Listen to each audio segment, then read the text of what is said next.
Ya saya ngaksesnya ngasih data pribadi gratis, perilaku Mhm saya mhm gratis, mhm. saya mau menunjukkan bahwa saya suka ini segala macam itu ada catatannya Iya, secara digital. Pemasang iklan akan sangat happy. Jadi Mas adalah sebenarnya target target market-nya. target market, Ya, gedung perkantoran tertentu, mhm suka diminta ninggalin KTP, mhm.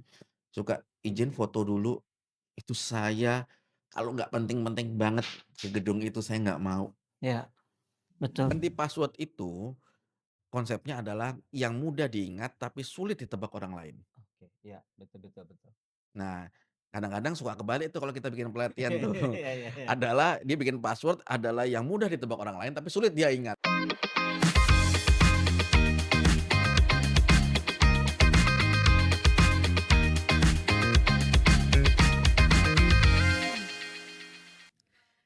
Halo DigiFriends, jumpa lagi di portal podcast Literasi Digital bersama saya MC Amo. Boleh dengar tepuk tangannya dulu semua yang ada di studio.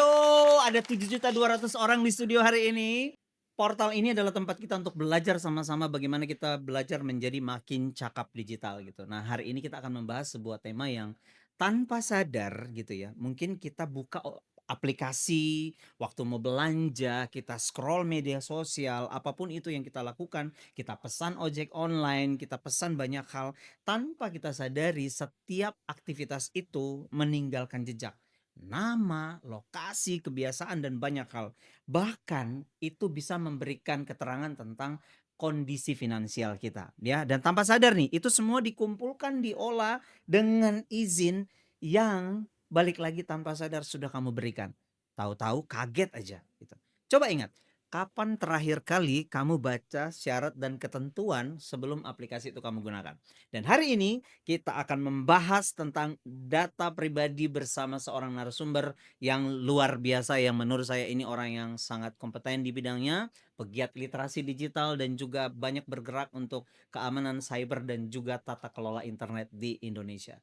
Please welcome the one and only Mas Doni Budi Utoyo atau yang dikenal dengan Mas Doni BU. Halo, selamat pagi, siang, sore, malam, Ya, kapanpun yang mendengarkan. iya, Dan kapanpun. Karena memang ini harus selalu didengarkan. Tapi hmm, saya disclaimer dulu, oke. Doni BU-nya itu Budi Utoyo, bukan butuh uang. Nggak itu termasuk. Oh termasuk, oh Ya tetap ya. itu tetap Tetap tetap butuh uang ya, tetap. tetap betul. Tapi bukan itu yang utama karena BU-nya itu memang benar-benar budi yang dia lakukan itu utamanya untuk menggagas dan juga memperhatikan masyarakat Indonesia supaya semakin cakap digital. Apa kabar Mas Doni? Baik, Mas. Baik baik Luar baik. biasa. Oh ya, ini mungkin di luar konteks, tapi kalau Anda mau tahu mie goreng terenak khas di wilayah itu, dia punya semuanya. Meskipun sebenarnya tidak boleh menyebut merek ya, nggak Iya boleh menyebut merek, iya tapi iya. itu mie instan, Max. mie goreng itu menurut dia dimanapun itu Enggak pasti khas. Padahal mah sama aja enggak, mereknya. karena ternyata, ini gini sebenarnya awalnya joke, tapi ternyata benar. Jadi kalau Oke. kita ke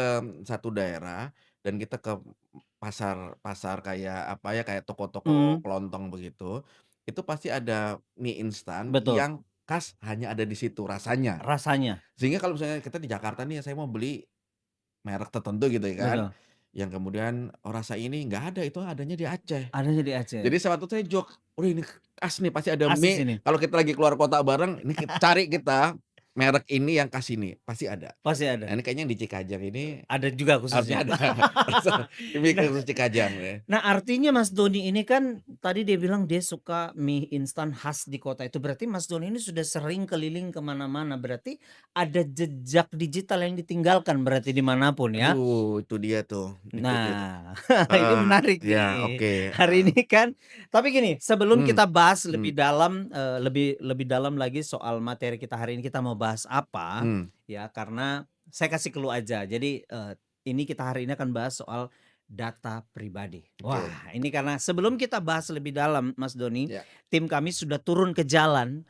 Kami turun ke jalan ini bukan demo ya, bukan demo, Oh bukan. enggak itu besok, Bukan sorry, bukan. Tim kami sudah silakan turun di-cut. ke jalan sudah turun ke jalan untuk menanyakan langsung kepada masyarakat bagaimana POV mereka, pandangan Oke mereka soal jejak digital ini. oke. Kita saksikan bersama-sama video berikut ini. Oke, halo Kak. Boleh tahu namanya siapa? Halo, namaku Almas. Kakak sekarang lagi kuliah atau kerja? Sekarang lagi kerja. Oke, Kak, aku mau tanya-tanya dikit nih terkait perlindungan data pribadi. biasanya kan kita kalau misal mau install aplikasi itu kan kita dimintain data kita tuh mulai dari nama, alamat, kemudian email. Iya. Nah, menurut kakak dari situ data pribadi kakak tuh aman nggak sih kalau kita masukin ke aplikasi? Kalau jujur, kalau menurut pendapat saya, kalau brand itu atau aplikasi itu punya nama, aman sih Kak. Harusnya ya. Oke, kakak kan juga main media sosial nih Iya. ya. Pernah nggak kak kalau misal kakak lagi nongkrong, kemudian ada ngebahas satu topik, nah topik itu masuk nih di FYP TikTok atau mungkin Instagram kakak? Pernah sih Kak. Pernah ya? Waktu apa tuh kak kalau boleh tahu? Jadi waktu itu pernah kita lagi bahas tentang isu gitu Kak. Kita lagi bahas, mungkin karena aku nyari di search bar sosial media. Jadi kalau misalkan aku mau buka sosial media atau pencarian di internet tuh yang muncul itu lagi sih Kak. Jadi berasa dipantau gitu ya, berasa dipantau sama kok dia tuh bisa tahu ya aktivitas yang kita lakuin, apa yang kita cari kayak gitu. Oke, mungkin kayak makanan atau mungkin fashion gitu ya kak ya. Oke, terus terakhir kali kakak install aplikasi tuh baca nggak terkait persyaratannya? Karena biasanya kan banyak banget kan itu. Jujur kalau saya pribadi tuh hampir nggak baca semua. Jadi main scroll dan klik setuju tanpa tahu resikonya seperti apa sih Kak. Oh oke, terakhir nih kak, pernah nggak dapet telepon atau mungkin WA? Karena kan kita masukkan data pribadi tuh, masukin nomor. Iya. Biasanya kita dapat spam tuh dari situ. Iya. Pernah dapat kayak gitu nggak kak? Pernah sih Kak, itu tiba-tiba ada telepon dari pinjol atau SMS. Bahkan kita nggak tahu ya mereka tuh dapat data pribadi kita tuh dapat dari mana gitu kan. Mungkin karena kita pernah naruh nomor telepon itu di kayak kita ngisi Google Form gitu ya, mungkin dari situ. Oke, makasih ya kak ya. Halo kak, namanya siapa? Lingga. Kakak sekarang lagi kerja atau kuliah? Dua-duanya. Dua-duanya ya. Oke, aku mau tanya nih terkait perlindungan data pribadi. Menurut kakak, data pribadi nih di internet itu aman nggak sih? Saya rasa sih kurang aman tuh sekarang. Karena data kita kan sekarang bersebar tuh di internet. Kadang-kadang ada SMS yang nggak jelas masuk gitu. Nah, kemudian kakak pernah nggak nongkrong sama teman-teman nih? Terus ada satu hal yang dibicarakan. Nah, topiknya itu masuk ke media sosial kakak. Bisa TikTok atau mungkin di Instagram. Ya sering banget. Bisa diceritain nggak terkait apa? Jadi ketika kita lagi ngomongin sesuatu di tongkrongan, kadang-kadang ketika buka TikTok atau Instagram langsung muncul apa yang kita obrolin. Nah, Waktu itu bahas apa? uh, bahas-bahas tentang politik, sejarah dan sebagainya. Oke, terus yang kedua, terakhir kakak install aplikasi nih, kakak baca nggak terkait persyaratannya? Biasanya kan banyak banget tuh persyaratannya. Biasanya sih kadang-kadang nggak sempat baca, langsung scroll aja langsung ke bawah gitu. Langsung diklik setuju ya. Kemudian kakak tadi kan bilang kalau pernah dapat SMS yang spam gitu ya, kayak telepon, email gitu juga pernah dapat nggak? Nah iya sering dapat itu. Hampir tiap hari pasti ada gitu. Tapi direspon nggak, diangkat gitu? Nggak direspon sih kalau seperti itu. Oke, makasih ya kak ya. Halo kak, namanya siapa? Halo, nama aku Nafta. Kak Nafta lagi kerja atau kuliah? Kalau sekarang kerja. Ya, Kak, aku mau tanya-tanya nih terkait perlindungan data pribadi. Menurut kakak, data kakak di internet tuh aman nggak sih? Sebenarnya kalau menurut aku pribadi, kalau data kita di internet itu gak 100% aman. Balik lagi ke setiap layanan yang kita pakai itu harus dilihat dulu sih sistem keamanannya tuh seperti apa, tingkat keamanannya segimana gitu. Oke, kakak pernah nggak ngobrolin satu hal di tongkrongan, terus hal itu masuk ke FYP medsos kakak nih? Pernah banget, waktu itu kita lagi bahas buat liburan ke suatu tempat, dan itu pas aku buka sosial media, langsung banyak video-video orang yang review tempat liburan itu gitu sih. Oke, berarti langsung straight ke tujuannya ya kak ya. Oke, terus terakhir kali kakak install aplikasi, kakak baca nggak terkait persyaratannya? Biasanya kan banyak banget tuh persyaratannya. Kalau aku sih baca sekilas, cuma yang biasanya aku sering highlight kayak mereka nih minta data pribadi kita tuh yang benar-benar pribadi gak sih, kayak minta data KTP atau minta data apa yang memang berbahaya. Nah kalau itu aku misalnya ada yang kayak gitu aku skip sih. Oke, terakhir nih kak, pernah nggak, biasanya kita kan masukin data pribadi termasuk telepon tuh. Nah, pernah nggak dapet spam telepon atau mungkin email spam gitu? Banyak kan kayak telepon sih dari nomor-nomor gak dikenal, dan itu aku juga gak tahu sih mereka dapatnya dari mana, ya mungkin kayak ada nomor aku yang tercantum di mana gitu yang aku pernah daftarin cuma aku nggak inget, jadi mereka mungkin menyalahgunakan nomor itu, jadi banyak banget spam masuk sih. Oke, makasih ya Kak ya. Nah, itu dia Mas Doni. Ternyata mengejutkan juga ya, dari hasil interview ini ternyata memang banyak dari mereka yang tanpa sadar gitu ya, tanpa sadar mereka selama ini tuh sudah memberikan apa ya, boleh dibilang persetujuan secara tidak langsung mengenai data pribadi mereka gitu. Dan kalau kita lihat tadi boleh dibilang ada yang sampai kaget gitu. Seperti dihantui oleh iklan-iklan yang bermunculan terus di dalam kehidupan mereka sehari-hari seperti itu ya. Nah, mungkin kita bisa melihat, nah, sampai akhirnya ada yang bilang data saya bocor, saya ditelepon, saya di WhatsApp dan lain-lain, dan itulah yang masyarakat kita rasakan sekarang ini. Dan sekarang kita akan gali lebih dalam bersama Mas Doni. Menurut saya dari gini, angle yang kita bisa lihat karena derasnya arus digitalisasi ini, kira-kira begini Mas Doni, banyak orang mengira bahwa data pribadi itu sebenarnya hanya nomor KTP atau password. Padahal sebenarnya cakupannya tuh jauh lebih luas gitu ya, dan ini mungkin bisa dijelaskan sebenarnya data apa saja sih sebenarnya yang masuk dalam kategori data pribadi, termasuk yang boleh dibilang sesuatu yang mungkin kita anggap sepele tapi justru itu yang paling banyak dikumpulkan. Mungkin bisa dijelaskan Mas Doni. Ya, oke. Menarik, Mas. Saya panggilnya apa? Mas Amho, Mas MC? Mas Amo Mas dong, Amho. jangan Reza Rahardian Iya. ya. Sambil silakan, ini diminum. Harusnya Ini saya yang oh ngomong iya, iya. dong, Enggak, silakan dari tadi diminum. dong Oh harusnya. iya, Enggak iya, apa-apa, oke, saya oke, silakan, ini silakan. mantap nih kopinya. Oh, bukan, Bukan, ya udah. bukan. Saya tuan rumah, saya yang dipersilakan. Oke, siap. Naruhnya pelan-pelan, nggak boleh ketok-ketok Oke, meja, siap. nanti berisik. Nah, Oh, gitu ya, oke. oke. Silakan. Data apa saja? Oke. Pasti sering naik kereta Ya, api, betul. dari Gambir atau dari Iya, manapun. sering banget. Keren dong sekarang kita masuk, udah lebih rapi dan segala macem, Yoi, dan masuk gerbang sekarang tinggal lihat muka, kebuka yoi, gerbangnya yoi, otomatis. betul, Canggih kan? Seneng kan? betul. Wis, kayak berasa, muncul tiba-tiba kebuka begitu aja. Keren, Keren. secara teknologi itu keren dan memang harus karena mempercepat proses dan segala Ya, macam. Oke. Sekarang anggaplah dan kita yakin bahwa, PT KAI ya itu PTKI. amanah dan sangat secure. Tapi misal ada kejadian, Ya. database-nya bocor, Hmm. apa kira-kira yang bakal terjadi? Nah, Database pengguna itu, anggap ya, tapi kan kita sekarang yakin ya, bahwa, PT KAI itu amanah dan kemudian datanya aman. Tapi kalau misalnya database dari pengguna kereta api yang wajahnya kalau kita betul. masuk gerbang langsung otomatis kebuka itu bocor, apa yang terjadi? Kebayang nggak? Wah, Ya kan? ya. Di situ kita langsung bisa ini Ya, contoh aja ya. dan mudah-mudahan tidak terjadi, saya cuma ambil contoh yang ekstrim.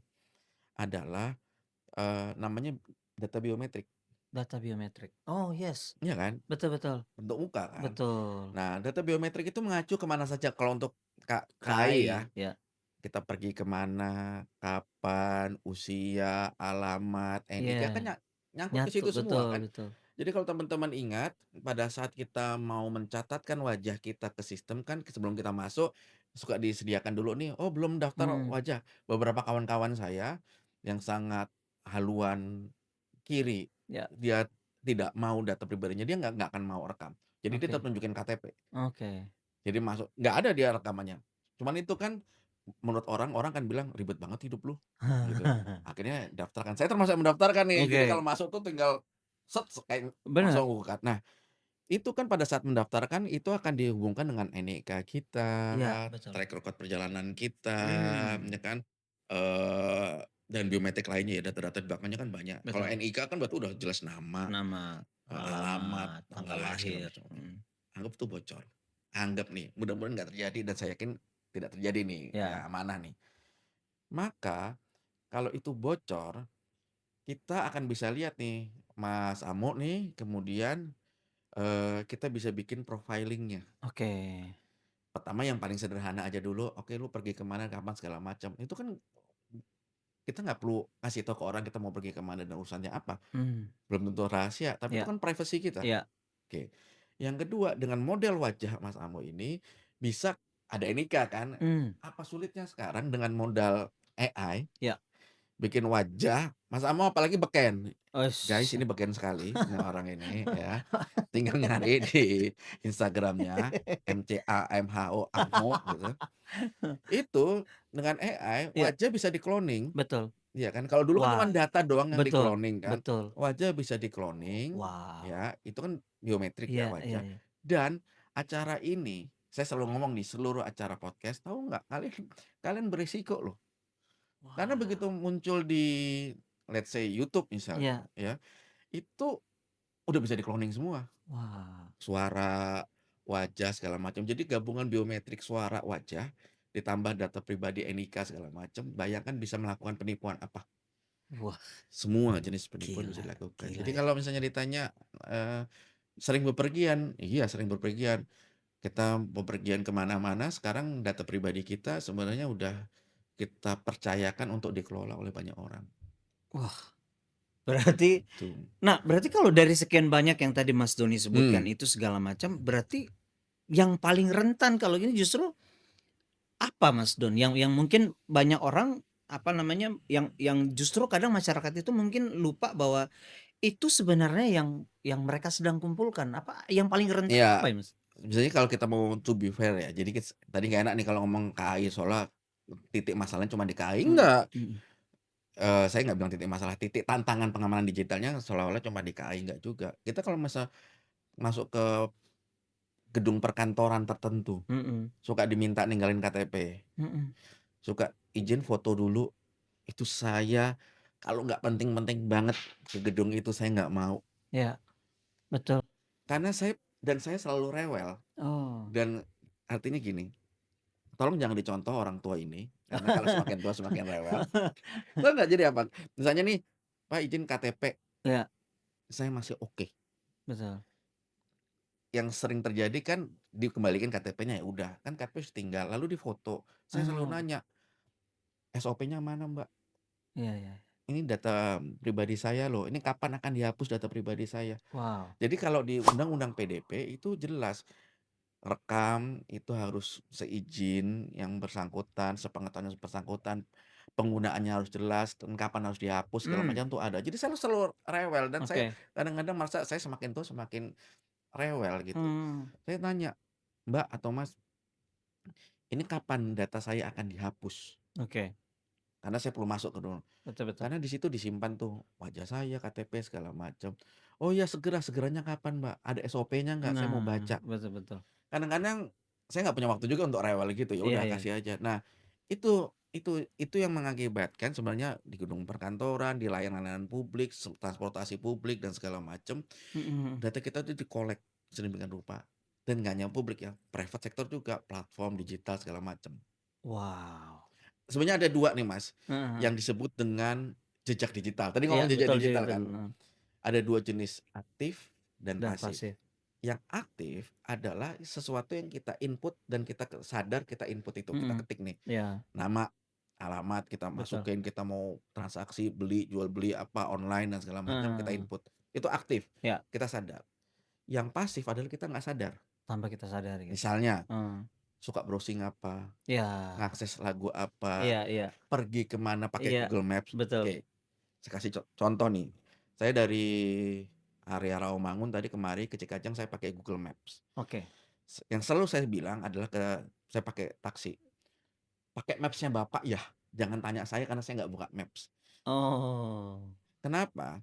Karena kalau saya buka Maps, kalau saya settingnya nggak bener, iya, jadi kalau orang bisa menghack akun Gmail, akun iya, Google saya, iya, iya, maka dia bisa melihat track perjalanan. track sekian tahun belakangan, minute by minute, hari ini Mhm, jam berapa saya menuju ke kemana, mana? pakai Google Maps apa ada. Wow. Itu kelihatan. Makanya kalau di Google Maps saya bisa saya nonaktifin. Oh, Walaupun saya buka Google iya, Maps ya, tapi nggak kelihatan. nggak ke-record nih Iya, kalau betul, misalnya betul, ada yang iya, nge-hack nih, oke, nggak ke-record. DBU nih nyari apa segala macam nggak ke-record. oke. Eee, apa, tapi in return-nya adalah saya tidak bisa lihat track record saya sendiri. Jadi Mmm, saya kalau misalnya udah pernah ke studio misalnya, iya, 2 hari lalu saya mau nyari lagi, saya cari lagi, harus cari lagi. nggak ada Wah, historinya. wah, Jadi itu Mas, jadi betul, sebenarnya betul. ngeri sebenarnya kalau kita ngomongin data pribadi apa yang kita ambil. Nah, Kadang-kadang kita tutup mata aja. betul. Nah, menarik tadi Mas Doni bilang gini, waktu saya ke gedung, Hmm, tiba-tiba kan mungkin nggak semua rewel, kemudian Mas Doni tanya, "Kapan data saya ini dihapus?" hmm, Karena gini, hmm, setelah apapun itu kan kalau kita ya, aplikasi syarat ketentuan hmm, berlaku itu kan hmm, paling sering, hmm, begitu hmm, kita tekan setuju tanpa membaca syarat, sebenarnya gini, data kita tuh lari kemana sih setelah itu gitu loh. Karena gini, ya, waktu kita bilang tanpa tanpa ya sorry to say, kalau kita buka aplikasi syarat ketentuan berlakunya hmm, itu kan panjang banget tuh, kita lebih memilih scroll langsung ke bawah tekan hmm, setuju. hmm, Nah, waktu kita tekan setuju itu sebenarnya apa yang kita izinkan gitu. Nah, jadi gini, bisa digambarkan hmm, nggak kira-kira kemana sih data kita itu pergi setelah tombol itu ditekan? Dan iya, siapa saja yang iya, berpotensi untuk mengakses itu? oke Mas. Jadi tadi misalnya kita udah 2 dia, Mmm, data biometrik, satu lagi data data perilaku data online perilaku, ya. ya. Jadi kalau misalnya orang data pribadi itu apa, ya nomor NIK, Iya, betul. nama, alamat, tanggal lahir itu betul Mmm, ya. Kalau di itu namanya data pribadi, kalau ada juga data sensitif, kalau ya. di dalam Undang-Undang PDP itu bicara track record kesehatan Iya, kita, betul betul, ya ya. kan, segala macam, catatan pidana kita misalnya, Mmm, itu juga sebenarnya data pribadi yang sensitif. Nah, itu kalau dalam bahasa saya bukan berarti menyederhanakan, itu data pribadi yang konvensional, wis. yang yang yang semua orang sudah paham, harusnya sudah paham. Mmm, Data pribadi by standard adalah NIK, nama, nomor KTP, nomor rekening, catatan kesehatan kita, catatan kriminal kita, kalaupun ada dan seterusnya. Tapi kalau tanya, apa yang kira-kira berpotensi paling berbahaya itu 2 tadi ya, biometrik. biometrik sama Biometrik itu kan wajah, ya wajah, suara, suara, sidik sidik jari, jari, sama data perilaku data online. perilaku online. Wah, karena itu bisa menjejak kita. Oke. Kemana data-data kemudian pada saat kita enter, kita masukin segala Ya, macam. Itu pertanyaan yang seharusnya selalu ada di kita pada saat kita menyerahkan data pribadi, sadar atau nggak sadar. wow, Kan kadang-kadang kita berpikir, oh yang oke, naruh di KAI, naruh di ya imigrasi, betul, paspor ya kan, naruh di Dukcapil, kelurahan karena kita ngurus ya, KTP. Kita percaya dong sama mereka, ya kan, anggap mereka amanah dan memiliki kemampuan teknis untuk melindungi itu. mmm, Eee, kita juga pakai platform media sosial. ya betul Kita naruh nomor telepon kita untuk betul, daftar, betul ya, kan pemerintah akan mewajibkan nanti ceritanya punya rencana untuk pendaftaran registrasi media sosial, itu pakai nomor telepon. nah, Nomor telepon itu, regulasi yang sudah ada sekarang, yang belum lama diluncurkan adalah untuk punya nomor telepon, itu data biometrik direkam. wah, Jadi ya kalau kita ya ke ya, betul operator betul, segala ya ya, macam, kita bikin itu, kenapa? Nanti takutnya dan itu bagus untuk prevention kan, mhm, pencegahan supaya apa? Supaya kalau nomor hilang, disalahgunakan, udah jelas tuh kita mau jelas mukanya siapa, oh ternyata ini maling nih, ya nomornya Mas Amur dipakai orang lain karena betul, wajahnya itu. Bagus dong buat ya prevention, oke. Itu rentangnya panjang ya. betul, Ada data NIK yang mengelola Dukcapil, data operator nah, seluler yang naruh operator betul, seluler dan segala macam, ada beberapa titik, lalu kita naruh KTP tadi di di gedung, gedung, ya segala macam, KAI, connect ya, ke Dukcapil segala macam. Di titik itu, semakin banyak titiknya, wow, kita kan nggak tahu di mana kira-kira yang bakal bolong. Makanya pemerintah, Komdiji mengeluarkan pemerintah punya undang-undang pelindungan data mmm, pribadi dan nanti akan ada turunannya. ya Keturunannya kita tunggu nih, turunan apa namanya, peraturannya peraturannya, untuk lebih teknisnya. Namun, adanya regulasi kan satu hal, tapi praktek-prakteknya kita sendiri, kita kadang-kadang gegabah ya ngasih data ya, sembarangan. Atau ada pihak-pihak yang tadi yang ngumpulin data pribadi, "Mas mau mmm, nggak dapat diskon nah, ini, tinggal cukup kami catat nama sama nomor nomor telepon." telepon, ya Ya, betul, pertanyaannya tadi balik lagi, kemana data-data itu pergi? iya, Apakah yakin data yang disimpan di gedung-gedung itu langsung dihapus nah, pada saat keesokan harinya atau malamnya? Apakah atau Anda yakin bahwa data NIK, wajah yang dikumpulkan dan segala macam oleh berbagai pihak itu mmm, memang sudah menggunakan keamanan yang semestinya? nah, Jadi kalau Mas tanya, "Kemana data saya disimpan?" Ya kalau frontliner, customer service atau akan ya ngomong, "Tenang Pak, Pasti aman. Aman, ya kan? Ini disimpan di database kami kembali. Iya, Ya. terima kasih. Tetapi pertanyaannya adalah, boleh nggak saya memastikan itu? Boleh nggak saya lihat SOP-nya? Boleh nggak ini kalau saya minta dihapus atau diperbaiki, ada nggak SOP-nya? Kalau nggak ada, maka kita selalu harus kritis. Ya, betul. Tapi kalau kritis terus capek Mas ya, sebagai Ya, warga negara betul tuh kan kadang betul capek. betul. Misalnya kita ke mana gitu, kritis dulu 10 menit aja berdebat soal data pribadi gitu. Iya iya, betul betul. Kayak ini kemarin nenek taksi, gate-nya otomatis. Ya, Jadi tap pakai tap pakai pakai itu, terus kan masuk, keluar, terus mesinnya error. ah, Saya lagi naik taksi mau keluar, lama tuh ada 15 menit ketahan. Tanya sama gerbangnya ke driver taksinya, "Ini, wah error nih, errornya di mesinnya sana." ya, "Gini deh Pak, saya minta," gitu ngomong, betul. saya di belakang kan, Mhm. "Saya minta, STNK dan SIM Bapak untuk kami catat." Oke. Saya sebagai ceritanya, Iya. pegiat literasi Pegiat digital literasi. dan pribadi, saya mulai Terusik dong. Agak terusik janggal nih, nih. janggal. Kemarin kejadiannya beneran. Terus Hmm. saya tanya, "Mas," ke yang di petugasnya, "kenapa diminta? Ini SOP-nya." "Mas minta data pribadinya loh Mas ini. Iya. Kan error-nya di mesin Mesin mah. Ya, Anda. betul. Kenapa minta data pribadi supir ini?" Gitu loh. Iya, Saya bukan sok membela-bela, teman saya bicara betul. konteksnya itu. Tahu nggak jawabannya apa? "Soalnya kami khawatir mobil ini, taksi ini masuk tadi, dompleng dari yang depannya." Hah? Jadi Wah. iya kan, saya emosi dong, lu nggak bisa gitu dong. Waduh, Itu kan jujur maksudnya janggal. gini, ini kan anggaplah ini orang kecil ya, Iya. gitu ya. Ya walaupun gini, untuk,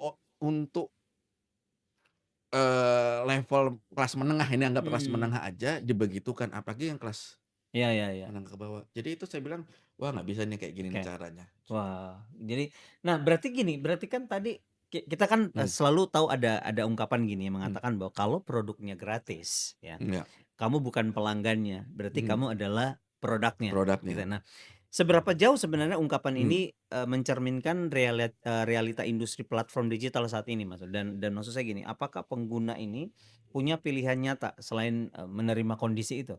ya ini kan sebenarnya algoritma ya. Hmm, Nah, ada kawan saya yang menggunakan istilah algoritma. algoritma, wah baru lagi Sebetulnya tuh ya. algoritma, Oke, Mas MT ini dari, ya, STIWO tadi dia bilang algoritma itu sebenarnya algoritma, artinya, algoritma. ritme gitu Iya kan, betul. ritme tuh kan jadi gini, kehidupan kita di digital itu diatur oleh sesuatu yang kadang-kadang kita udah nggak bisa lagi, Mmm, yang disebut dengan iya, algoritma, ya. Kita mengakses apa dan segala macam, itu kadang-kadang kita sampai brain rot, scroll-scroll segala macam, kita iya, seneng nih kontennya, kayaknya menarik banget, padahal betul nggak ada betul. hubungannya sama well-being kita, Iya, malah merusak gitu, karena algoritma mengatur itu. nah, Yang muncul adalah diatur oleh algoritma. Kita mhm, nggak tahu algoritma itu diprogram seperti apa oleh platform, iya, karena mereka tidak untuk kepentingan bisnis mereka tidak mau mengeluarkan resepnya, ya iya, kan, itu kan betul resep betul mereka, betul, algoritma kan iya, saling bersaing. Oke. Nah, algoritma inilah yang membuat apa tadi pertanyaannya? Saya lupa dah.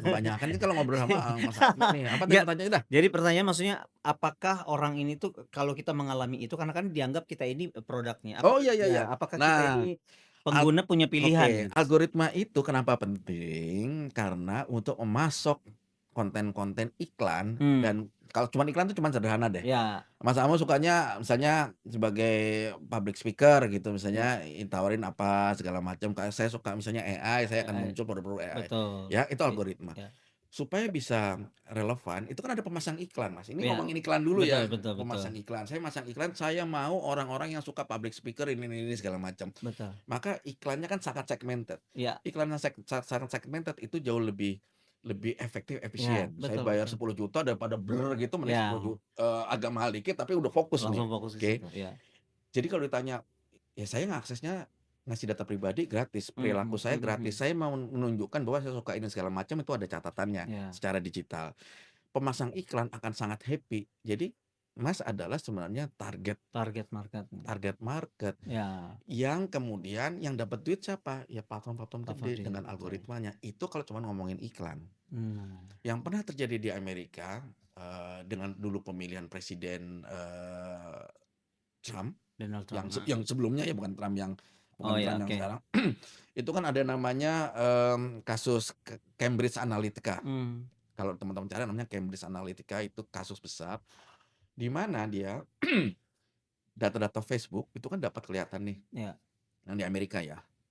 Itu dia bisa kelihatan nih, oh orang yang kira-kira sudah percaya sama Trump siapa, yang belum siapa, mereka percaya karena apa, enggak, itu kan kelihatan di Facebook dari perilaku online-nya. iya. Itu bisa di micro targeting untuk mengubah. Wah, Dengan cara apa? Saya pasang iklan nih, Mas sudah mulai agak-agak tipis-tipis yakin dengan produk A atau dengan ah, tokoh B gitu ya. Saya kasih tipis-tipis, ini sebenarnya orang baik, yang sebelah sana nggak baik. wah, Munculnya nggak dalam bentuk iklan itu, tapi ada berita yang masuk, ada betul. informasi yang masuk. Jadi bahkan keputusan politik kita di Indonesia udah berlaku ya, Mmm, dari pemilihan-pemilihan, presiden yang betul sebelum-sebelumnya betul, dan KPI nanti betul, berikutnya. betul. Keputusan politik kita, keputusan well being kita itu akan sangat terpengaruh pada perilaku online kita, karena ada orang yang akan menggunakan algoritma untuk mempersuasi kita. Mmm, Sehingga ya kita kasih data gratis, iya. betul. Tapi sadar nggak bahwa dengan algoritma kita ini dipengaruhi loh nanti. Wow. Kamu harus beli apa, nggak beli Wow. apa, kamu harus milih apa, nggak Iya pilih iya iya. apa, gitu. Kita makainya gratis-gratis aja Betul aplikasinya, betul, tanpa kita gitu. sadari ya, Tanpa kita betul. sadari. Wow, luar biasa. Mhm. Nah, jadi gini, kalau kita melihat dari sekian, apa ya, kita Mhm. sering banget dengar di berita bahwa ada sekian juta data bocor gitu, tapi Mhm. di balik angka itu kan ada orang-orang yang sebenarnya terdampak dan itu bisa berlangsung, bertahun-tahun dari kebocoran data itu. Nah, menurut Mas Doni sendiri, tapi sebenarnya apa sih yang sebenarnya terjadi ketika orang biasa itu setelah datanya bocor Mmm. dan seberapa serius sebenarnya Mas dampak kalau kita yang harus mereka alami ketika data itu bocor?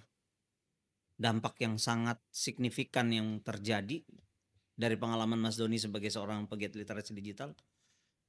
Mau jawaban gampang nggak? Ya. Pokoknya ada deh. Pokoknya pasti ada gitu. Ya repot aja.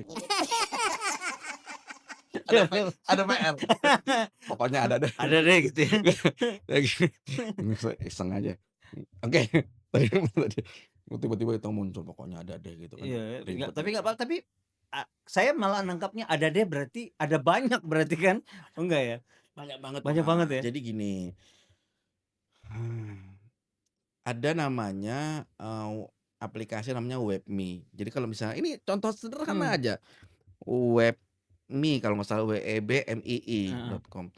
Saya masukin nama Mas Amo, ya, lalu kita bisa muncul nih data-data publik yang ada. Kita tuh kan kaget deh, data publik apa yang sebenarnya secara nggak sadar kita sudah serahkan, Serahkan. kita input. Mmm, Jadi itu namanya OSINT, Open Source Intelligence. Disebut wow dengan OSINT, Open Source Intelligence itu wow, adalah, saya mau cari nih, wah saya mau merekrut Mas Amo nih, mmm, saya mau merekrut seseorang, atau saya nggak curiga dengan seseorang, maka dengan mudah, dengan alat yang kita pakai di handphone sekali, kita bisa tahu nih, ya itu paling sederhana Instagram-nya apa, iya, Facebook-nya apa, dia data-data, pernah posting apa, saya pakai get kontak, saya bisa kelihatan di handphone-nya. iya, Orang lain menyimpan nama dia sebagai apa, berarti saya tahu betul, perilakunya, misalnya mohon maaf nih, Amo Culas misalnya. iya, Oh berarti dia pernah melakukan satu tindak itu, saya bisa penipuan itu gitu-gitu, OSINT namanya, iya, Open Source Intelligence, itu mudah sekali. Bisa juga dilakukan sendiri sekarang sebenarnya, iya, googling aja nama oh sendiri, munculnya apa, kita akan kaget, ya ampun segitunya data pribadi saya itu ya. oh, Itu yang open source, mmm, yang open source dalam artian yang terbuka. mmm, Nah, kalau ini kemudian profil-profil orang-orang tertentu, kita nggak akan pernah tahu, jangan-jangan di handphone saya ini ngomongin iya, digital betul security betul, ya, heeh. itu sudah disusupi misalnya sesuatu yang bisa kemudian spyware, yang saya buka apa Oh, dan oke, segala iya macam. iya, Nah, kita akan NIK kita udah bocor, betul, ya bocornya kan cuman sedikit iya, tapi kan bocor di aplikasi A, bocor di aplikasi aplikasi B, B di C, itu kalau digabung digabung jadi utuh. banyak banget, Iya, kadang-kadang saya bercanda ya, walaupun tidak tidak tepat nih bercanda gini. Jangan-jangan data pribadi kita yang dikelola oleh orang-orang yang tidak punya kepentingan, mhm, itu jauh lebih besar datanya ketimbang yang dikelola oleh Dukcapil misalnya. Karena kan oh, dikumpulin agregat. Jadi Betul, misalnya saya betul. dan itu nanti hati-hati targeting kan. Kalau udah micro targeting repot. Misalnya Mas nanti mau jadi pejabat, anggaplah contoh misalnya akan jadi ketua umum Siberkreasi Wah, berikutnya iya, oke. misalnya. Ya, Wow. ketua umum Gerakan Nasional Literasi Digital Siberkreasi. Contoh. Wah, ini saya akan target nih. Mas, saya nggak suka sama Mas. Gak harus digagalin. Oke. Saya cari tuh data siapa, nama, suka posting apa segala macam. Makanya jangan heran pejabat-pejabat publik sekarang, Ya. pemerintah, politisi, itu kalau ngomong apa dibenturin sama omongan 5 tahun yang lalu, 10 tahun yang lalu. Itu kita nggak nyangka. Ya ampun masih ada yang Wow, nyimpen ya? wow, Disimpen. wow. Jadi urusannya kalau tanya sebahaya apa? Saya kalau cuma ya Ya. ada deh gitu. Ada deh. Tapi bahaya banget. Bahaya banget. Cuman tergantung kita ini suka merasa saya orang biasa lah nggak apa-apa. Itu sering itu kalau kami Oke. melakukan pelatihan-pelatihan S3 Ya, di daerah betul. Ya, ya. itu namanya privacy fatigue. Fatigue itu Hmm. kelelahan yang Ya, luar ya, biasa. betul. Bu, simpen datanya pribadi ini Bu, passwordnya aja yang benar segala macam. Aduh Mas, repot Mas. Lagian saya orang biasa, siapa sih mau nyerang saya segala Ya, macam. tanpa dia That's the sadar. point. Justru itu. Ya, Tiba-tiba nanti uangnya hilang. Tiba-tiba dia jadi target pinjol ilegal padahal dia nggak minjem. nggak minjem, betul. Dia kena judol padahal dia nggak main. Oke. Gitu. Nah, ini orang yang nonton ini, yang mungkin sudah merasa datanya bocor, ini saya yakin lagi nangis di pojokan nih, Mas. Ini mereka lagi nangis pojokan. Wah, itu sepertinya saya. Langkah pertama yang harus segera dilakukan ketika sudah terjadi kebocoran data itu apa, Mas? Dan mungkin ini yang tanpa sadar sering terlambat dan akhirnya kerugiannya semakin besar. Apa yang harus pertama kali dilakukan supaya yang lagi nangis di pojokan karena datanya bocor ini tidak sedih? Apa yang harus dilakukan pertama kali? Jangan yang lagi nangis di pojokan geser ke tengah dikit. Nonton ini, karena kamu harus tahu kenapa, apa yang harus dilakukan, Mas? Eh, Wow, luar biasa. belum. Oh, belum. Belum. Tadi flashback. Banget sih. Terus saya jawab, pokoknya ada lagu. Jangan dong, ada di kasihan editor Udah, nanti. ya. Eh, eh, Wow, ini berat. Kayaknya nggak ada. Kayak nggak ada solusi banget ya. Nanti kayaknya jangan dong. Kasihan yang nangis di pojokan. Tadi saya mau bilang ya bertobat lah. Bertobat lah. Ya, tapi nggak gitu. Cuman ya itu satu. Akhirnya bersyukurlah bahwa kalau paling tidak sudah tumbuh kesadaran bahwa ada Ya. resiko. Hmm. Yang repot kan adalah kalau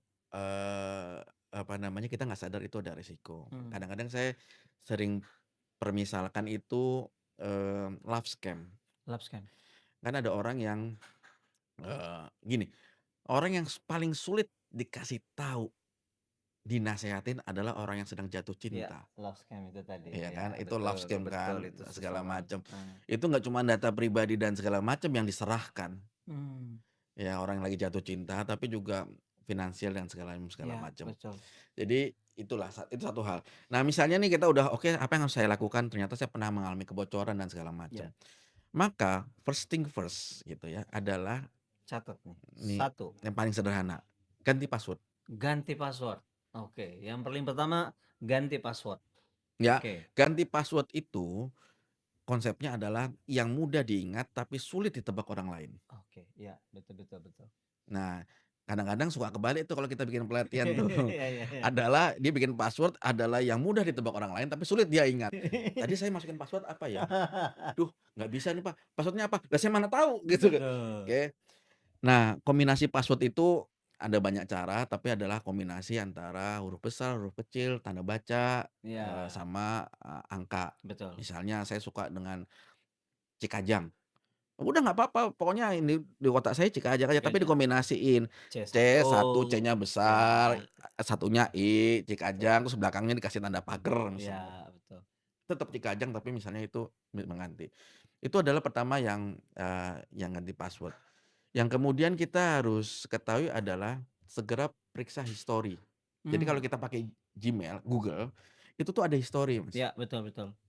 History saya buka akses apa saja yang saya langganan segala macam. Cuman itu butuh agak sedikit pelatihan teknis sedikit aja. Makanya mudah-mudahan teman-teman literasi digital Komdigi, terima kasih, dan teman-teman nanti Siberkreasi bikin pelatihan-pelatihan ini rutin. Jadi ada histori yang bisa kita lihat, oh ternyata ada pernah login ya pakai akun saya Ya, di betul. handphone lain. Betul, Itu tuh kita betul. langsung lihat. Iya. Itu langsung kita bisa bisa hapus dan segala macam. Kedua 2FA. Ya, Sekali lagi ini perlu penting, pelatihan tapi kecil, ya penting. pelatihan Iya. kecil teman-teman Komdigi Literasi Digital, terima kasih teman-teman Berkreasi. 2FA itu adalah apa? 2FA itu adalah untuk meyakinkan bahwa kita pada saat Ya, memasukin password, mesin sana akan bilang, "Bener nggak sih kamu yang masukin? ya, Jangan-jangan hacker, jangan-jangan betul. orang-orang niat jahat." Kita pakai perbankan, istilahnya token ya, Ya, betul. token gitu kan. Ya, ya, ya. Kita kirim terus nanti nanya lagi, "Bener nggak kamu? Kalau bener masukin Masukin kodenya," gitu. kodenya, betul. Nah, 2FA harus diaktifkan. Betul. Apakah perbankan segala macam. Yang sering-sering kejadian adalah 2FA-nya nggak diaktifin atau diaktifin tapi handphonenya udah bocor. Jadi pada saat masuk 2FA-nya ke handphone kita, pihak lain udah bisa baca. Ya. Dia curi tuh uang-uangnya. Banyak kasusnya. Nah, Nah, kemudian paling sederhana kita pakai WhatsApp. WhatsApp betul. Ya kan, WhatsApp itu adanya tuh FA-nya juga. Ya, Mengapa kadang-kadang orang WhatsApp saya kecurian, ya, medsos saya kecurian, iya, karena semua kadang-kadang token informasi masuknya kan ke masuk ke WhatsApp. betul. Jadi nanti teman-teman ya coba-coba di WhatsApp itu Iya, ada fitur 2FA. fitur tuh FA. Itu tinggal klik 3 bintang di atas. Nah, Nah, ini saya cepat singkat aja. ini ada di sini nanti. Ada. Wah, Editor yang pusing. Di sini ada Tiga titik di atas, ada 3 lalu titik di ada atas. setting atau Ya, setelan itu diklik ya, kemudian mm-mm, ada account. account. Akun itu diklik lagi lalu ada two steps verification atau verifikasi 2 langkah. Betul. Tolong Itu diaktifkan. Betul. Kenapa kalau handphone ini dicuri dan segala macam, orang mau pakai WA kita, Nggak bisa. dia kena password Iya, betul. gitu. Itu langkah paling basic dulu untuk Ya, bisa dilakukan. betul. Jadi silakan kalau yang belum mengaktifkan itu segera diaktifkan. Nanti kalau bingung mungkin gimana cara mengaktifkannya bingung, jangan takut. Jadi silakan nanti ini ada keterangannya di sini. Jangan dong. Kata keterangan di editor yang pusing. Nggak apa Di sini. bisa dicari. Oh, Iya, lebih banyak kecil. banget. Tinggal klik aja tuh FA itu biasanya keterangannya banyak kok.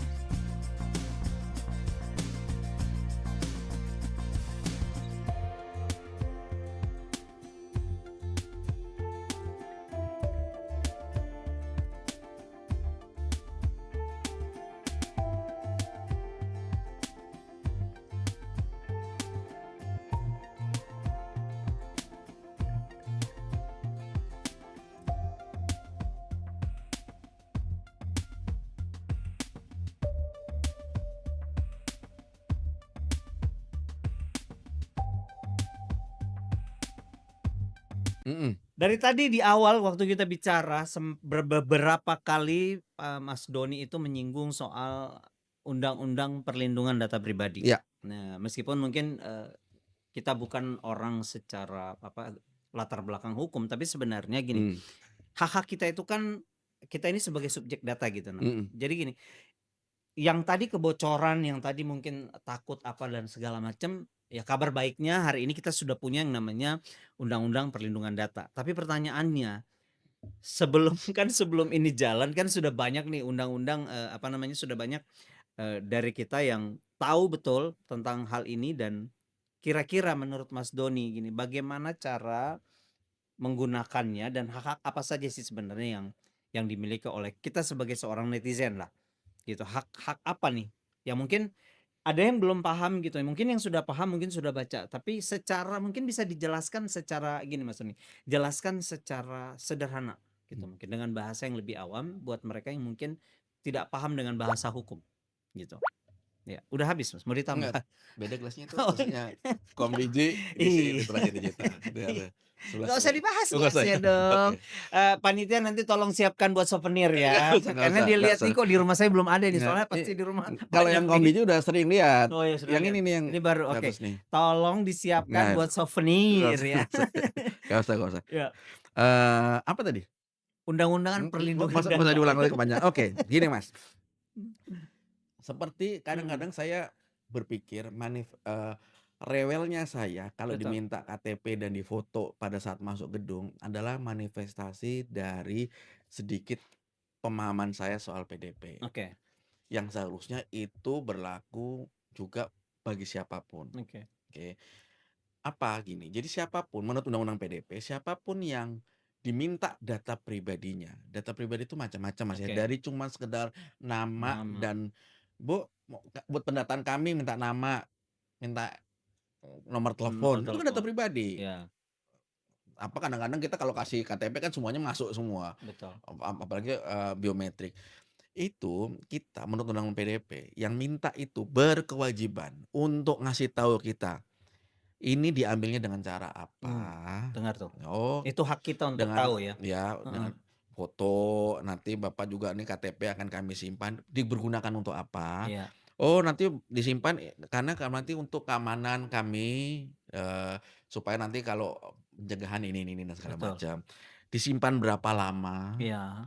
Boleh nggak ini saya minta kalau ini direvisi, misalnya saya masih di gedung tapi minta revisi, kayaknya saya salah tanggal lahirnya segala macam misalnya. Lalu kapan akan dihapusnya, seberapa yakin saya bisa minta dihapus dan segala Oke. macam, dan bisa nggak ditunjukkan bahwa data pribadi saya tidak untuk digunakan ke pihak Pihak lain. lain. Ternyata misalnya nanti ini diserahkan lagi ke pihak dipindah tangankan. Iya. Walaupun sesama gedung misalnya, untuk keamanan iya. Lalu oleh gedung datanya nggak dihapus misalnya, disimpan 3 bulan, 4 bulan. Harusnya kan cuma sehari itu aja orang saya Iya, masuk, orang kecuali cuma saya sehari nginep doang. Iya, betul. di Iya. misalnya saya kalau apartemen beda ya, Iya, kan nginep. betul. Kalau gedung kan cuma sehari doang, Sehari. jangan-jangan tapi disimpan 3, 4 bulan, untuk apa? Iya, Kan saya nggak tahu. betul. Nah, itu yang seharusnya dijelaskan Oke. dengan sangat detail, itu hak kita. Yang saya kepikiran adalah gini, nggak apa-apa deh ada simpen Ya. biometrik, tapi dia harus jelasin kan untuk apa, KTP segala macam. Kalau ribet kan ribet ya, kita ngantri nih, kebayang gini, Mas nih, Ya. operator apa ininya, apa, yang terima tamu. Ya. Lalu Mas menjelaskan, kepentingannya adalah untuk ini, segala macam. Acaranya jam 9, 9.30 baru selesai menjelaskan, kepanjangan dong. Ya. Bu, ya kasih QR code. Oke. Ini adalah, silakan scan untuk informasi mengenai data pribadi yang kami kumpulkan. Keren nggak tuh kalau kayak gitu? Jadi misalnya di Tolong. foto, Setiap gedung yang ada di seluruh Indonesia tolong, apapun itu yang mau mengambil data pribadi Iya. orang, tolong itu ditaruh di situ supaya kita tahu betul, supaya kita paham. nggak semua orang juga maunya kan. Ya Iya. sudah, yang penting sudah ada upaya Untuk menjelaskan itu. menjelaskan itu. Jadi Iya. misalnya cek gitu, silakan scan untuk, lalu saya scan. Ya. Apakah munculnya nanti video YouTube 3 menit, 2 menit dari manajemen, "Bapak Ibu tidak usah khawatir, data kami gini gini gini." Itu kan kita jadi tenang. tenang. Dapat insurance ya, bukan asuransi. Kita dapat keyakinan bahwa itu dikelola. Dan itu tanggung jawabnya si pengumpul. Menurut Oke. siapa? Undang-undang PDP. Nah, kalau nih misalkan Hmm. saya udah itu terjadi, dilanggar gitu, Mas. Kira-kira perusahaan kayak tadi ya digunakan tanpa izin, tahu-tahu dikasih ke pihak ketiga, bahkan ya sorry itu saya banyak yang penjualan data itu sering terjadi gitu. Nah, kira-kira kemana saya harus melapor dan apakah maksudnya gini, dan realistisnya apa yang saya bisa harapkan dari laporan itu? Oke. Kemana saya harus melapor?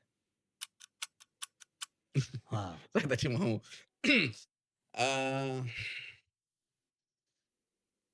pertama kita harus kritis. Ya, dengan kritis kita punya semangat untuk bertanya. Ya. Jadi kalau saya selalu bertanya di awal, karena kita nggak pernah tahu pada saat saya masuk gedung A, B, C, D, bocornya ada di mana. Pada saat menggunakan layanan publik A, B, C, D, saya nggak tahu bocornya di mana. Tiba-tiba saja saya diteleponin kartu kredit, tiba-tiba saja data saya udah kesebar segala macam. Maka saya selalu pencegahannya di awal. Ya. Kalaupun kita bisa menemukan ternyata bocornya di titik B atau di titik C, maka yang pertama kali kita lakukan adalah secara kritis bertanya, ini kenapa bisa bocor? Ya. Mana SOP-nya, mana aturanmu, mana aturan segala macam. Tapi tidak semua orang mau melakukan itu karena itu effort. Ya. Makanya kewajiban undang-undang PDP adalah bukan kepada kita bertanya, tapi mereka harus menjelaskan. Oke. Gitu. Bahwa kita nanti nggak mau ngerti, ya itu lain soal. Oke. Lapor kepada yang mengumpulkan data pribadi itu. Tapi kita juga bisa menggunakan itu juga lapor kepada otoritas setempat. Otoritas itu walaupun ini normatif ya, apakah ke pihak, aparat keamanan, kepolisian Mhm. misalnya kita lapor ada data pribadi segala macam, walaupun ini masih belum mudah ya, karena Undang-Undang PDP belum ada turunan, PP-nya Oh, belum yang ada. secara mengatur ini, apakah Oke. lapor ke Komdiji nanti, Ya, apakah atau lapornya ke kepolisian. Dukcapil atau ke kepolisian. Mhm. Tetapi itu bisa, menjadi pencegahan dulu di kita, kritis di awal, dan kemudian kalau ada kebocoran, kita paling tidak bisa tahu apa yang harus kita lakukan, yaitu dengan mendetek di mana terakhir kita, menaruh data Benar pribadi data kita. pribadi. Dan nggak harus secara fisik ya, kita kan online juga kadang-kadang, Ya, betul betul. bocornya jangan-jangan online, pada kirim KTP, kita mau kumpul nih pergi ke Mhm. Singapura misalnya, Ya, oke terus betul. ngumpulin, paspor segala macam lalu taruh di drive-nya nggak diamanin, kan Mhm. bocornya di kita juga. Jadi berbagai pihak nih, Iya, termasuk diri kita juga yang harus oke. waspada. Berarti yang paling bisa kita lakukan saat ini tuh berarti kita menjaga aja kalaupun terjadi ya lapornya berarti memang paling bisa ya ke polisi bakal ditanggepin nggak sih? Asal bisa dibuktikan ada kerugian. Oh, oke oke. Terus misalnya ada telepon SMS masuk berulang kali dan Mhm, itu kan mengganggu kita iya. segala macam, kita lapor dulu ke operator setempat. Maka biasanya nanti mereka akan kasih tahu, "Oh ya sudah nih blokir ini dan segala macam segala macam." Tapi kalau sampai merugikan, ada pengancaman segala macam, Oke yang akibat dari data pribadi kita bocor, yang mengganggu keterangan kita, keselamatan kita iya, segala macam, lapor ke kepolisian. oke. Nah, menariknya gini Mas, ngomong-ngomong soal, kita kan tahu banget aplikasi atau platform digital gini, Mmm, kita bisa lihat gini bahwa ada satu praktek yang sebenarnya menurut saya ini lebih lebih mmm, mengkhawatirkan. Ini bukan iya, cuma masalah ngumpulin data, tapi mhm, mau tidak mau hampir semua aplikasi, hampir semua platform digital itu, apa ya, sepertinya ini tuh sengaja didesain aplikasi ini supaya kita itu jadi nggak bisa nolak, ya kan? Otomatis mhm. kita mau nggak mau kan pasti ketika itu terjadi ya harus gitu, ya apalagi kalau misalkan contoh kita mesti nonton, apalagi kita lagi kejar, wah ini serial ini hanya ada ya sorry itu saya drama-drama pendek, cuma ada di platform ini dan itu dipaksakan, itu kan kadang-kadang karena dia tahu kita butuh itu, apalagi ya aplikasi Mhm, belanja online mhm. gitu kan ada banyak sekali warna tuh, ada yang warna ini, warna itu. Nah itu kira-kira seperti apa? Dan boleh dibilang hampir setiap hari kita ngalami praktek ini gitu loh. Ya contoh misalkan yang paling kita sering temui itu ya itu tadi aplikasi belanja online dan segala Iya, macam. Nah, bagaimana kita tahu dan sadar bahwa ini tuh kita sudah menyetujui. iya ada istilah namanya dark pattern, Oke. pola gelap. Ini nggak ngomongin soal Kulit ya. iya, Oke, saya ya udah saya nggak saya agak oh nggak bukan boleh bukan ya. harus di-cut tuh. Enggak soalnya Aduh, saya nggak kalau kulit gelap iya, ya nggak fokus bukan oh ya bukan, oke sorry oke. iya, Kita fokus ke dark pattern heeh. sini ya. Kalau kata itu seperti mati lampu, kata Nazar ya, Oh, itu seperti kan mati gelap lampu. ya, ya, Luar biasa mhm. ilustrasinya Makanya Nazar ya. sering diedit ya. Puterin lagunya dong. Seperti mati lampu, ya sayang, seperti mati lampu. Tiba-tiba editor, "Seperti mati lampu." Jangan Oke, jadi dong. gini, dark pattern itu adalah upaya gelap, Mhm, yang dilakukan oleh bukan provider, oleh platform tertentu yang membuat kita tidak sadar atau kita tidak punya pilihan lain yang secara sadar untuk bisa menolak. oke. Contoh, ini kalau mau pakai ini gitu kan, nonton gratis drakor, dracin segala macam, aplikasi ini tapi baca dulu persyaratannya, kita Ya, scroll.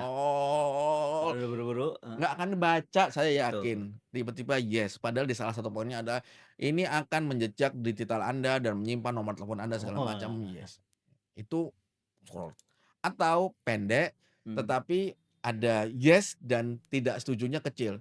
Anda sepakat karena kita udah pengen nonton, pengen beli, pengen apa gitu, nonton konser, yes. Tapi kalau kita no, maka no-nya kita nyari dulu kenapa ditanya iya gitu. betul. Saya itu misalnya log out atau misalnya mau keluar dari satu layanan, mau tolong dihapus, kalau Mhm, saya nggak yakin benar data saya dihapus, udah nggak mau pakai lagi, dicegat berapa kali. Pertama, Anda yakin mau log out? Yes. Coba deh ini ada diskon lagi. No, saya bilang, no, kan saya no iya pokoknya. Eee, gimana kalau kami tambahkan bonus? Jadi beberapa kali no, sampai iya. akhirnya saya nggak jadi no, kadang-kadang yes, ya udah deh gitu, ya kan. Betul, Jadi kalau ada aplikasi yang kita untuk mengatakan tidaknya tuh repot. Entah sembunyi, entah harus bacanya panjang, entah diiming-iming segala macam, itu adalah dark pattern. Oh, Sehingga oke. kita akan cenderung selalu yes. Hmm. Mhm. Karena apa? Bukan dipaksa. Nanti kalau platform akan bilang, "Bro, kan gue udah kasih tawaran untuk no, kenapa lu nggak milih no?" Iya. Nggak boleh begitu. Di Undang-Undang PDP bilangnya adalah konsumer harus tahu mana iya, mana tidak, Oke. dan harus sama-sama jelas terbaca. Betul. Yang jadi isu adalah platform bisa ngakal-ngakalin. Kan Hmm. saya udah jelas terbaca, lu Ya. aja matanya kagak bisa baca. Kan bisa begitu ya Iya, dalam iya, bahasa betul, betul, langsungnya betul, kan. betul, betul. Karena ya itu dark pattern itu Ya. adalah secara psikologis dibuat itu. Oke. Ada regulasi khusus nggak yang mungkin ya termasuk undang-undang PDP itu, jadi boleh dibilang ini bisa menindak platform yang melakukan ini, atau mungkin ada celah hukum yang memang masih masih perlu dibenahi supaya bicara soal pelindungan Ya konsumen ini? sebenarnya kalau ada beberapa regulasi ya Undang-Undang Informasi dan Transaksi Hmm. Elektronik misalnya dan turunannya Ya. ya. Lalu Undang-Undang PDP yang kan kita masih tunggu turunannya Undang-Undang Perlindungan Data Pribadi. Lalu peraturan pemerintah tentang penyelenggaraan sistem elektronik yang Ya. di Kementerian Komdigi teruskan. Makanya platform-platform juga diminta mendaftarkan kan Hmm. supaya nanti kalau ada apa case kemudian yang jelas-jelas melanggar hukum Ya. positif di Indonesia, pemerintah bisa kemudian melakukan satu upaya untuk pencegahan maupun untuk mitigasinya. Oh. Dan satu lagi ada yang lagi ini kan PP Tunas. PP Tunas, betul. Ya, Iya. peraturan pemerintah yang terkait dengan perlindungan anak di media Media sosial. sosial. PP Tunas ini dia tidak bicara soal anak, tidak secara spesifik ya. Tujuan utamanya bukan anak dilarang A, B, C. Oke. Tetapi dia bilang ke platform, kamu atur supaya platformmu Tidak. itu digunakan sesuai usia anak. Usia anak. Oke. Kalau anak umur sekian maka boleh dipakai. Kalau usia sekian boleh dipakai dengan catatan atau mana yang nggak boleh dipakai sama sekali. Ya. Jadi ini kaitannya ekosistem besarnya ya. Ya. Pelindungan anak Betul. itu adalah orang tua paling penting Paling penting. ya. Oke. Kemudian menjaga anaknya. Tetapi platform dan negara harus hadir. Makanya negara, pemerintah, Komdigi ini mengeluarkan peraturan yang harus comply platform digitalnya. Oh, Dan oke, sekarang oke. kayaknya sudah menurut laporan terakhir sudah comply nih. Sudah komplain, betul, betul. Mana yang nggak Ya. boleh oleh anak umur sekian, mana yang boleh segala Betul. macam. Terus tahu dari anak dari mana yang daftar kalau jangan ini nipu Mhm. Iya, usia. iya. Algoritma Algoritma. yang bisa paham, Ya. AI-nya mereka bisa paham. Artinya kalau saya perilaku buka nama saya adalah siapa misalnya itu. Budi Budi misalkan. umur 10 tahun. Mhm. Tapi yang saya akses misalnya konten-konten ini kan algoritmanya langsung baca. Ya. Kagak mungkin anak umur 10 tahun Betul. nontonnya ini, diskusi-diskusinya Deddy Corbuzier misalnya. Mhm. Jauh banget itu. Ya, ya, Nah, ya. itu jadi Oke. AI dan algoritmanya bisa mendetek itu. Ya. Secara tidak langsung tadi Mas sudah bilang, berarti kan memang boleh dibilang anak dan lansia ini kan memang boleh dibilang kalau di dalam Tunas ini, dalam literasi digital ini adalah kelompok yang paling rentan gitu ya dalam isu perlindungan data ini. Mungkin bisa sedikit, mumpung sudah disinggung juga soal Tunas tadi, mungkin bisa dibagikan gitu Mas Doni. Ada langkah langkah konkret yang realistis yang bisa dimulai dari, ya sebenarnya kan kalau orang tua dan anak memang yang paling kompeten untuk untuk bertanggung jawab untuk data mereka ya kan sebenarnya orang-orang di sekitar mereka gitu. Iya. Jelas ya, anak itu tanggung jawab pertama orang tua. Itu mutlak. Ya. Tetapi sekali lagi negara harus hadir dan platform harus comply terhadap apa yang menjadi komitmen bersama ya antara orang tua, Ya. pemerintah dan segala macam, dan itu PP Tunas bicara. Tetapi memang sekelilingan saya di berbagai wilayah termasuk perdesaan itu tidak otomatis mudah dilakukan oke. karena orang tua juga memiliki keterbatasan kemampuan, kompetensi, pengetahuan juga terkait bagaimana sih menggunakan gadget, bagaimana melindungi anak. Makanya Ya. itu perlu literasi digital itu masuk ke Ya. pedesaan juga nih Pedesaan, Mas betul. Amo, Setuju, tolong sepakat. dibantu. Disampaikanlah kepada pengurus siberkreasi Saya. untuk bisa segera Oke, betul. bergerak. Pengurus siberkreasi yang ini Iya, 2002. betul. Ini masukan bagus nih untuk pengurus 6/2008. berkreasi begitu. Heeh, Ya, untuk keliling masuk ke betul pedesaan. betul. Ini kita kan kenapa sekarang pemerintah mau punya RUU satu desa kan, satu desa, satu data. Itu masuk ke daerah-daerah kan. Jangan sampai kotak Pandora kita taruh internet, Ya, betul betul. malah jadi pinjol ilegal, judol Iya, dan itu tanggung jawab siapa? Salah satunya adalah pegiat literasi digital yang tergabung di Siberkreasi, berkreasi ngurus. Oh, betul. saya nggak boleh ketok-ketok Ya, tadi. jangan Nggak boleh diketok-ketok nggak deh. boleh. Ngurus Oke. Siberkreasi. Berarti orang tua punya peran penting ya Bapak Ibu, Anda punya peran penting dan kalau orang tua lansia mungkin bingung siapa yang punya penting sebenarnya itu tadi. Selain orang-orang di sekitarnya, cucunya mungkin, Betul. anaknya atau siapapun tetangganya atau mungkin itu tadi si berkreasi. Ini salah satu yang bisa juga ikut membantu Oh iya ataupun harus. gerakan-gerakan Gerakan-gerakan ya literasi digital betul, lainnya. jejaring-jejaring yang memang punya konsen di literasi Betul, betul. digital ini satu hal yang Saya kasih tahu, kenapa love scam cukup marak terjadi? Mhm. Karena orang tua yang sudah sepuh ya, itu hidup sendiri dan atau kesepian. Ah, Kenapa? Karena anaknya yang sudah itu sibuk bekerja, nggak apa-apa juga. betul. Tapi jarang ngobrol sama orang tua segala macam. Akhirnya orang tua yang sepuh ya, bukan Ya, orang yang sudah berusia tua ini terjebak dengan love scam. betul. Datanya diambil, Ambil. uangnya minta transfer, Ya, betul. pacarnya entah pada nggak ada segala macam. Ya. Itu kita.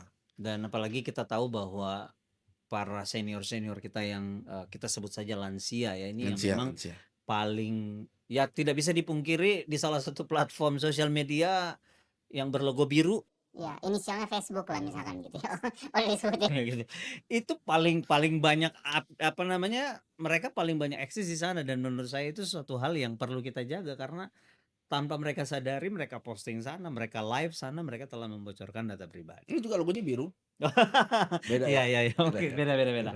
Oke, sepertinya memang kita sudah ada di penghujung segmen kita kali ini karena sudah banyak sekali yang kita bahas dan menurut saya apa yang disampaikan oleh Mas Doni ini sesuatu hal yang penting. Tanpa kita sadari sekali lagi kita sudah melakukannya gitu ya dalam kehidupan kita sehari-hari karena kita sibuk dengan scroll tanpa kita sadari bahwa kita sudah menyebarkan data pribadi kita secara cuma-cuma dan kita bilang mungkin tanpa kita begitu ada masalah datang perasaan saya tidak pernah menyerahkan sembarangan data pribadi saya tapi pada saat Anda menyetujui sebuah aplikasi atau platform digital justru disitulah Anda sedang memberi akses kepada orang lain untuk mengakses apapun dalam hidup Anda.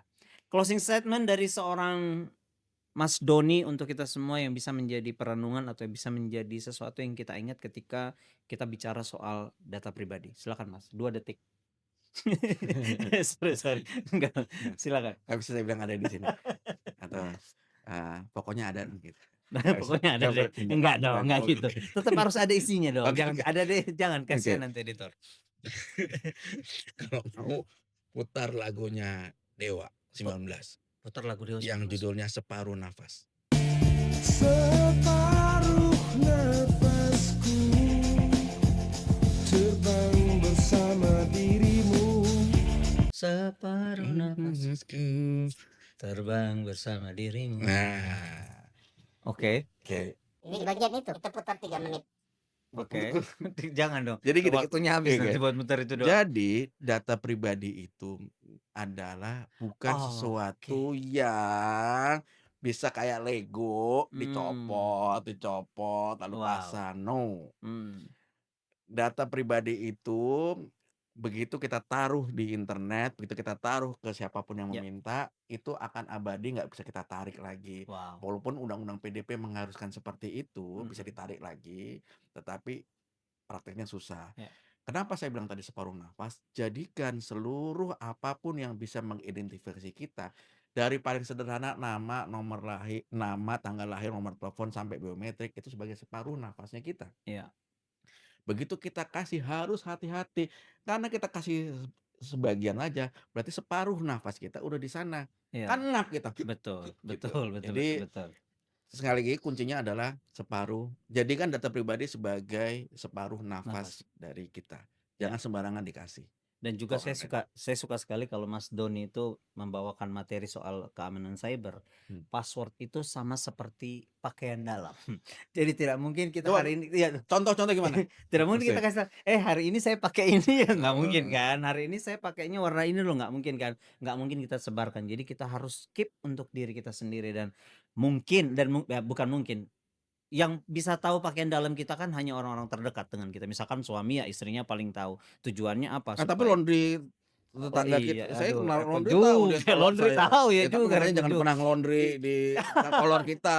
Tapi maksudnya filosofinya Oh, ya, artinya ya. password itu tidak boleh sembarangan dikasih. Emang susah ngomong sama banyak soalnya dia punya banyak Laundryan, kata, banyak bukan. laundryan gitu. Oke, satu hal yang jelas teman-teman bahwa data pribadi itu bukan sekedar sebuah angka di kartu identitas karena ia adalah seluruh jejak hidup kita di dunia digital. Tapi jangan sampai ini membuat kita jadi paranoia, jadi parno untuk melakukan banyak hal. Tetap beraktivitas, tetaplah menggunakan teknologi dengan sadar, tetap menggunakan teknologi dengan aman, dengan penuh etika karena gini, kita harus belajar untuk bisa lebih selektif lagi, lebih sadar lagi dan lebih berani lagi bahwa hak-hak kita ini sudah ada badan hukumnya, sudah dilindungi oleh undang-undang. Jadi mulai menjaga. Hal sederhana yang bisa kita lakukan adalah mungkin lakukan apa yang tadi Mas Doni katakan, buka pengaturan privacy, jaga aktifkan 2FA dan lain-lain seperti itu. Jadi ini adalah langkah sederhana yang bisa kita lakukan untuk menjaga supaya data pribadi kita tetap terjaga dengan aman. Jangan lupa untuk follow akun-akun Instagram kita, ada di TikTok, Facebook, dan fanpage-nya Literasi Digital gitu ya. Kamu bisa lihat di sini ada banyak sekali hal-hal yang bisa kamu dapatkan di sana. Sekali lagi DigiFriends, terima kasih. Tetap tonton terus portal podcast Literasi Digital dan ini boleh dibilang satu-satunya podcast yang akan bikin kamu makin cakap digital dan akan banyak sekali narasumber-narasumber keren yang akan terus hadir di sini untuk membuat kita menjadi semakin cakap digital. Terima kasih untuk yang sudah nonton. Jangan lupa like, comment, dan subscribe. Sampai jumpa di episode portal yang lainnya. Bye-bye. Bye, terima Thank you. kasih Thank lah. you Mas Sonito. Thank you.